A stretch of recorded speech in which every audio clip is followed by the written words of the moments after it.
Can you guys see my screen? Yeah. So this is what I did for mine. I did an introduction, and then I did a problem analysis with different things that I felt was wrong. And then I did some recommendations and a conclusion, which I'm not sure if this is the right format or if this is the way we're supposed to do it. But this is how I did my case, where I put that, my introduction, I put Derby Foods is a manufacturer company specializing in baked goods, and they had just been named the official snack provider for Winter X Games. And then I talk about Simon, how he's recently been promoting from assistant manager or branch manager to a brand manager. And his promotion, he was given after his success in marketing and social media and creating co-branding opportunities, including collaborating with the Winter X Games. And then I go on how he has pretty much helped the company get re-energized and the brand, and how he has attracted a new generation as a consumer, but he has fallen short in his interpersonal skills, both with his team and other departments. So that's what my introduction is about, but I'm not sure if that was the right way to do it. Yeah, so I was thinking on doing kind of like the same thing, so don't worry. my format's really similar. Mm-hmm. Okay. I don't know, but mine, it's hard. I think the first week's always difficult. Like, they'll give us feedback after we turn in our first assignment that obviously will help us all. But I would say, I think it looks good. I think you follow the rubric pretty well. That's what I did, is just looked at the rubric, and I'm not done with mine yet, so I've got to polish it off after this, but I just kind of rubric and follow that as an outline. Yeah, I was trying to do the same thing, but I wish they would have given us some type of example on how they wanted it, but they didn't. I guess that's what we get on the first week, is just kind of see how our mentality is, in the sense of how do we dissect the case study and how we put it in our own words. I'm assuming that's what they're looking for. Yeah. But that's how I started. I just kind of did a little introduction of what's going on, and then that's when I went into my problem analysis, where my first one that I put here was the Simon doesn't recognize this lack of interpersonal skills. And that's what I put. I feel like even though he's been promoted based on his, background and how good he's been doing, it looks like he's lacking as a leader to his own team, and he's failing to recognize the hierarchy within the company, because he just went straight to that, to that department and started yelling at people for one little mistake, instead of going to the specific manager that's in charge of that department. Do you know what I mean? Yeah, not only that, but he was proud of it. When they do that little blurb about him at the end, he's like, look at how good I'm doing. So he's completely oblivious to his behavior and the fact that it's completely inconsistent with the culture. Right. And another thing that I felt that was wrong with him is the fact that he's a perfectionist. He wants to be in a high standard. He holds himself in a high standard, which is great for himself personally. He probably wants good quality work, but not everybody will fit that mold. And that's where he fails to recognize that he needs to be a team player, and allowed his team to grow within the team, allow them to bring ideas and let them, have some type of communication. Because I know where it talked about how in the meeting, how Hamas's team members were looking down and shuffling papers. They wanted the meeting to end. I mean, I would hate to work with someone that would make me feel so uncomfortable that I wouldn't want to be in meetings with him. Mm-hmm. And so I felt that was one of the issues. The other one's the lack of boundaries, and the fact that he just went straight to a department, not even his own team, and started yelling. The other thing I also brought up was that he isolates his team members. During that meeting, he isolated one of his team members for some clerical error, where I felt that he could have addressed that issue afterwards, instead of doing it and singling him out during the meeting. And that's so uncomfortable for people. Mm-hmm. So what do you guys think? I'm just going to kind of go off of the agenda that they provide for the leader. I think Roxana kind of touched on it, but does anyone else have any ideas what they feel like the main issue with this is? We're supposed to be consultants for Mary Griffin, so what do you feel the main issue? What is the issue? The main issue. That he delivers feedback appropriately. Mm-hmm.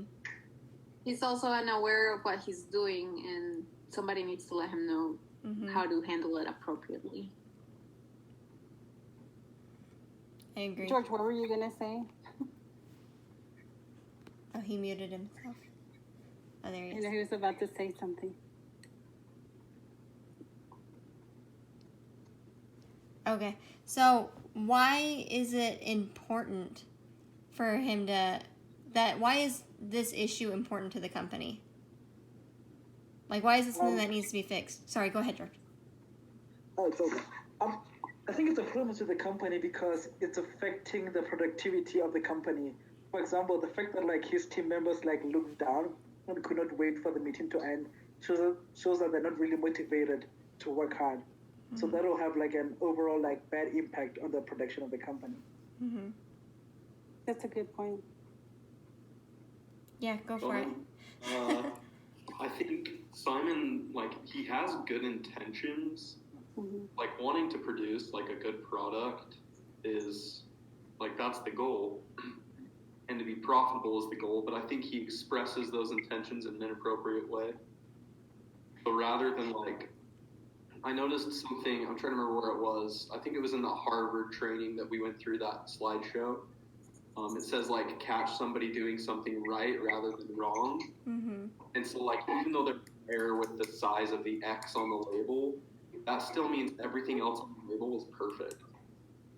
And so, like, he has, like, this drive to have, like, a perfect product, which isn't a bad thing, but he needs to understand that, like, he's there to, like, accommodate that growth rather than, like, punish any mistakes. Right. And so he could have reacted in a much different way, and it would have had, like, less of a negative impact on those people around him. Right. I also think that his approach belittles the fact that we make mistakes, and while I understand that in work environment you do your best not to, that makes the assumption that he has never made a mistake before, and therefore he can't understand it. And no employee is going to really respect a leader or a manager that manages in that way, that cannot understand a mistake. Yeah. All right. Does anyone else have anything else before we move on? No, I don't. Okay. So it just talks. It kind of says it wants to talk about the culture at Derby Foods and why we think Simon's behavior isn't in line with the culture. Because I guess at some companies, we read about it last week. Like, you've got pace-setting leaders and things like that. So in some companies, that is the culture, but it doesn't seem to be the culture at Derby. So why do we think that is? Do you guys think because he got promoted based on his ideas instead of more of a qualifications that makes him the manager that he is? That he probably doesn't have enough management training, right? Yeah. That he feels because he's gone so much money for them, he has gotten so many ideas and so much branding that he maybe feels entitled to be that type of manager, that's what makes him not be within the culture of the company. He comes across as arrogant and cocky, instead of being someone that they can go to for advice on how to promote the business or a new product, or someone that because he has the potential to be a good mentor and a potential to be someone that can share his ideas and insights of how he got where he's at without coming across as cocky, maybe a little more humility. I don't know. So that's why I feel that that's the reason he is clashing with the culture of the brand. And also the fact that one of the co-workers had the courage to approach Mary and complain about it, shows that this is not part of the company culture. Because if it was part of the company culture, the workers would have just like accepted it the way it was. But the fact that they were able to speak up about it shows that it's not part of the company culture.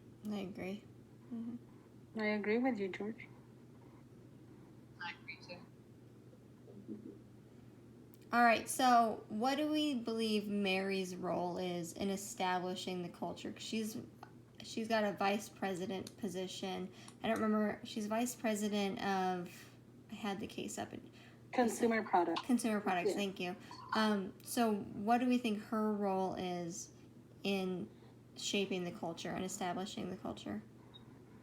I think she needs to like identify an issue early and like correct. Like I think you also need to give him like a little bit of.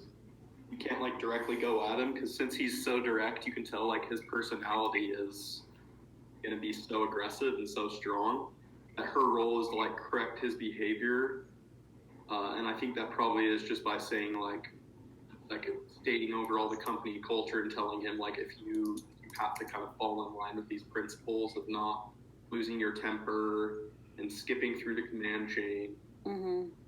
Otherwise, he's just compromising any future advancement in the company because he's just proving that he's not easy to work with like upper level management. So she could just say like upper level managers don't jump down and scream at people on the floor.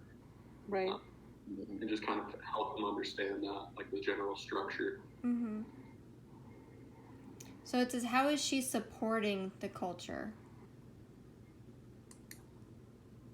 Or what do you think? Like her response? So it says hint. Providing consistent feedback and support, leveraging rewards and punishments is how she supports it.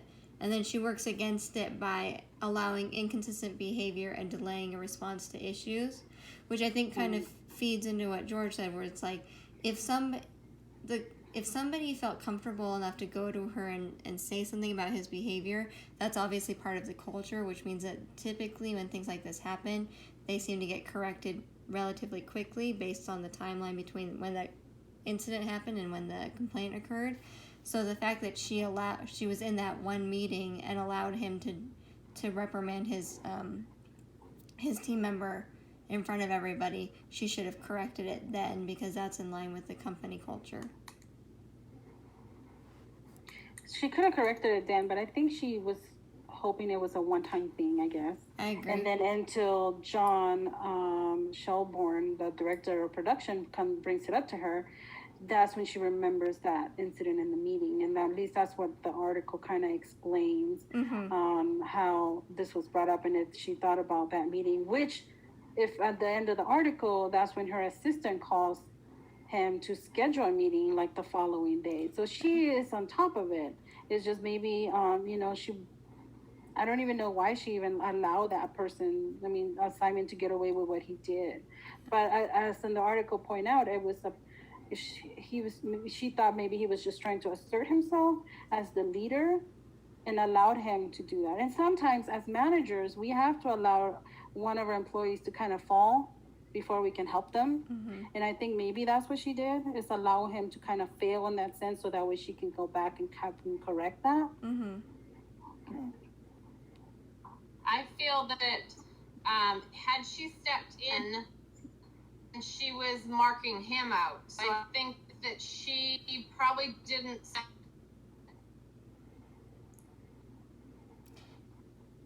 Yeah, I think she could have addressed it after the fact. Something you do in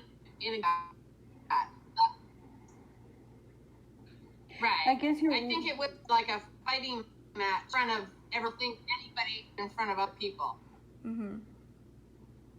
You think I think I get what you're saying, Debbie. If she would have stepped in during the meeting, she would have undermined him as a manager to the team. Yeah. And he is being a new manager. He does have to assert himself, which I agree. However, I think Mary should have waited after the meeting to address the issue privately, so he can be aware of what he caused during the meeting and be aware of what he's doing to his team, instead of waiting to escalate to when John comes in and tells her about what's going on. Yeah, and I think the we've all other thing been. is that Oh, she sorry, go ahead. possibly stopped and said, can I see you outside for a moment, Simon? Folded the meeting so that there wasn't any more. He was looking down at the papers and embarrassed and not wanting the meeting to be over. So that's possibly done it that way. Okay, so the agenda says to touch on how Simon contributes to the culture. So not how he works against it, which I think we all kind of understand how he works against it, but how does he contribute to the culture of Derby Foods? I think the motivation that shows about a lot about him, and the drive that he has in just to want to excel at everything, like do things, the best way that he can. I think that shows like how he's doing that. Yeah, he's self-motivated, and at the same time, I think he's a very hard worker because he mentioned about how he helped the company to grow. So. Right. Okay, what is a team member's role in the culture? So his subordinates, I guess, technically?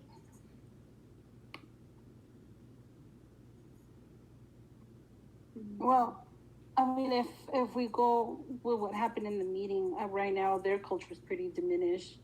They probably drag themselves to work and work with him like that.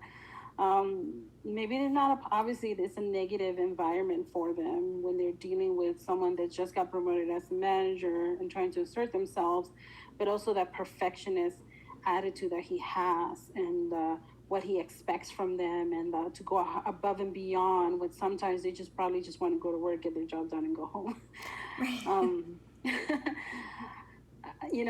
That's what I think. I think they probably have a negative environment at this time, and that he's not giving them a good culture where they feel that they're valued and appreciated like they should be. I would also say that the fact that, it seems like they like to kind of stay on top of things over there at Derby. So the fact that they felt comfortable providing the feedback, like we've touched on before, it seems to be part of their culture. And providing the results to the team as well. Yeah. Sorry, I'm just going right along the agenda. So if anyone has any other thoughts, just stop me, because I'm just going through what it says we're supposed to talk about. So how do you guys think Mary should approach the discussion in this meeting she's having with him?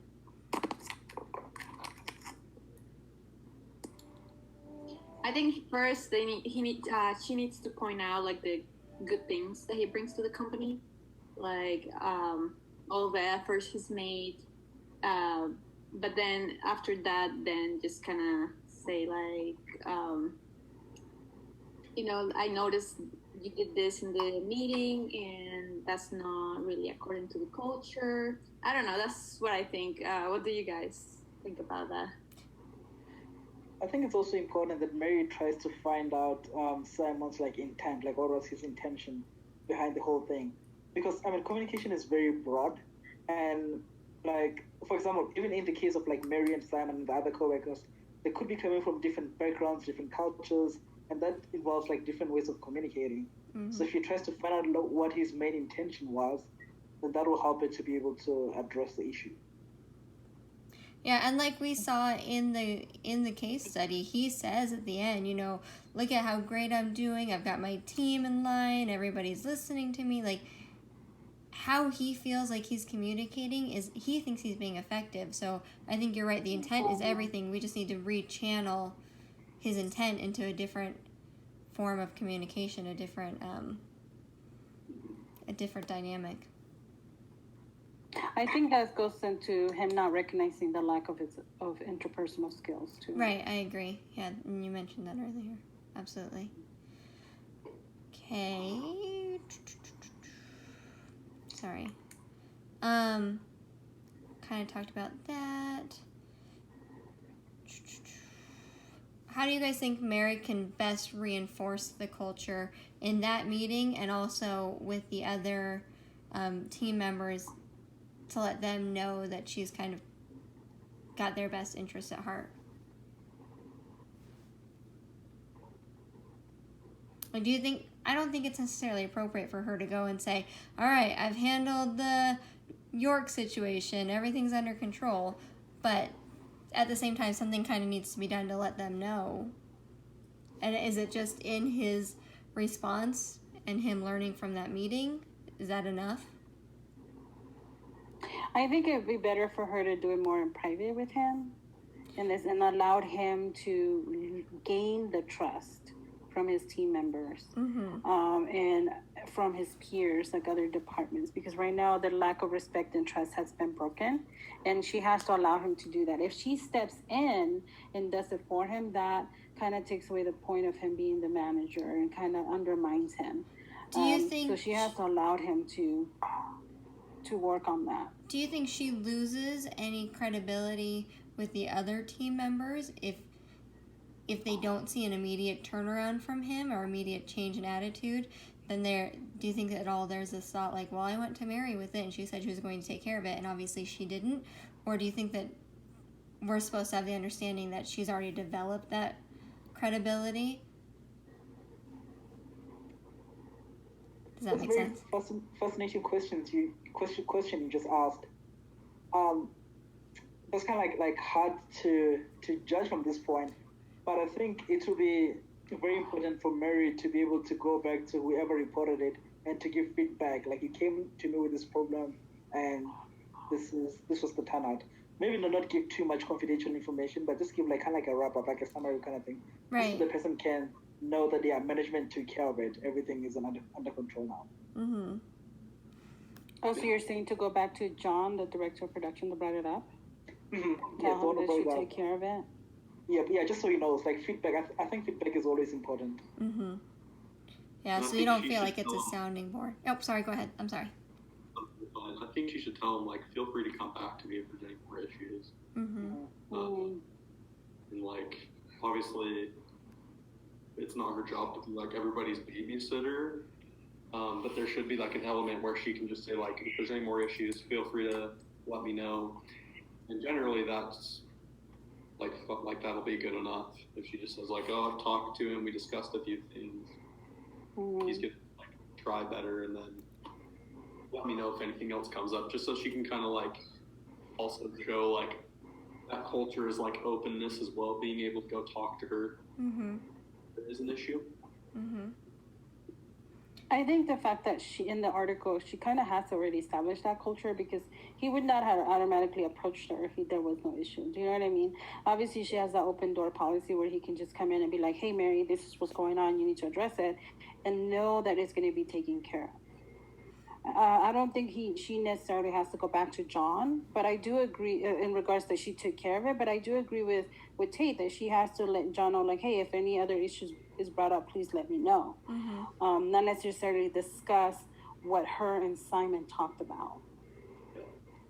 Yeah, I agree with George. I think that sometimes as a manager, it's important, and as an employee, it's important to receive the feedback, just that you're being heard.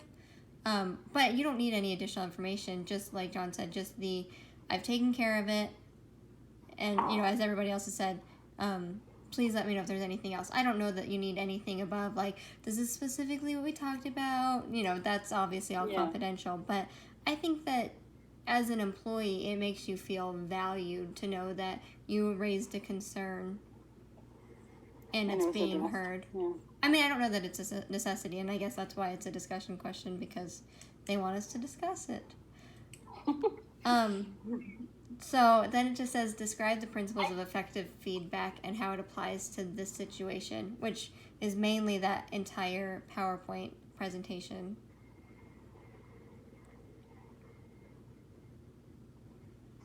I think when it comes to the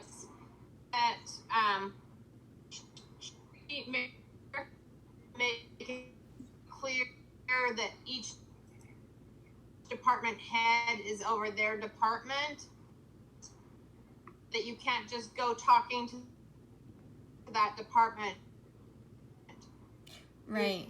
The go head. So not totally. So I think that was a big problem, that have a chain of command, needs to realize that, and then reiterate with all department heads that these are your, if you have any problems, you need to make sure you talk to that department head. Right, I agree. And just everybody.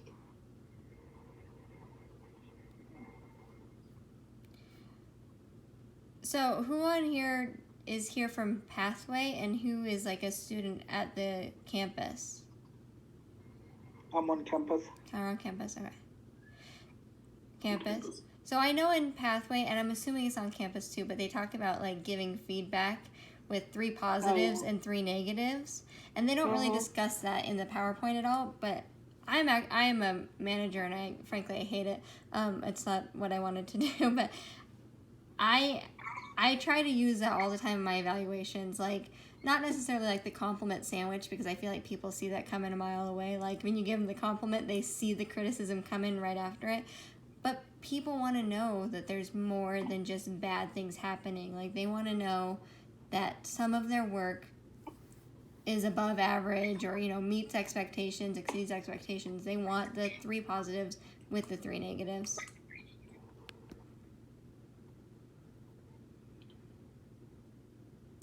Yeah, I agree with that. I think feeling evaluated kind of makes you more motivated to work, and even though you have to still work on some areas, that kind of helps you like keep going and doing your best.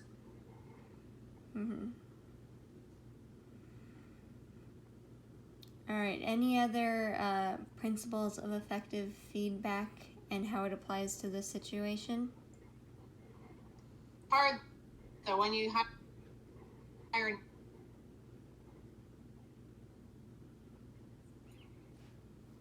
Debbie, I lost you on that one. What was that? I'm sorry.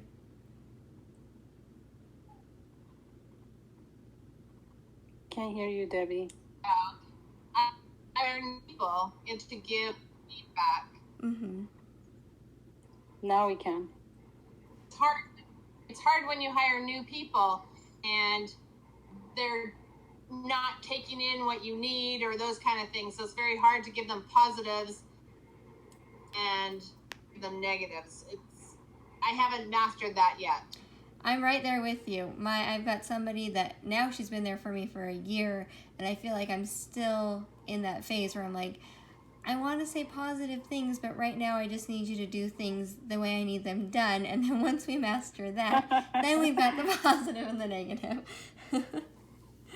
But, that's when it's like you send emails with a smiley face at the end. Like, I'm not criticizing you. I'm just trying to I just need it done correctly, frankly. And I kind of run into that a lot.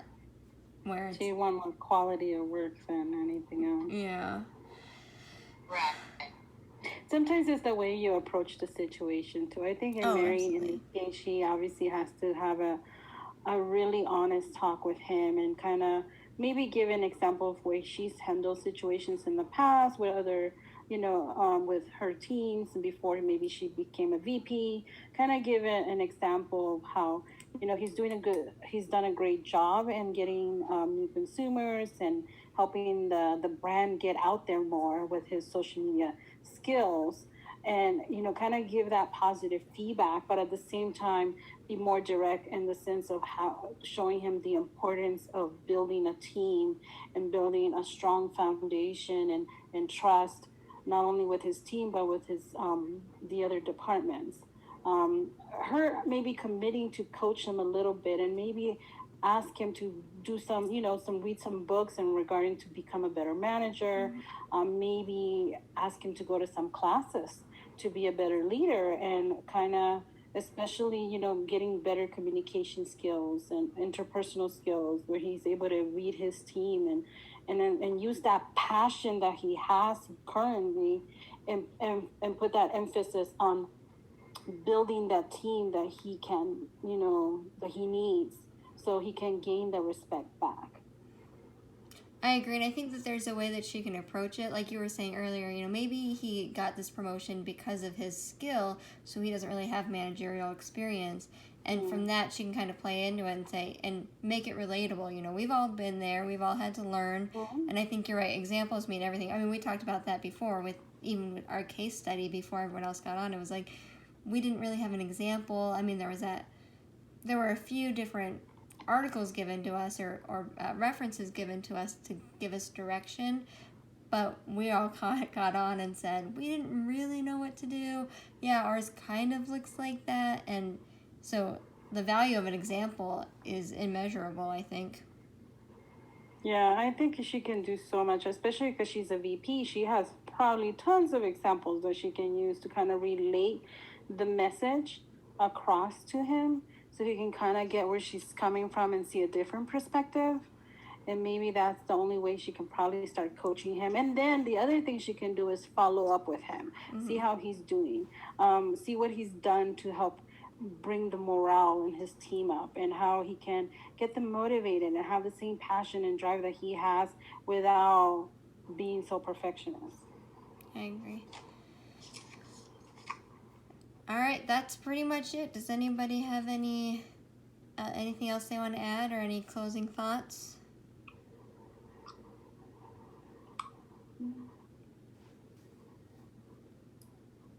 No. No, I think I talk too much.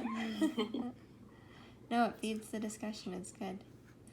Okay, so now we talked a little bit about the group leader sign up. It looks like there's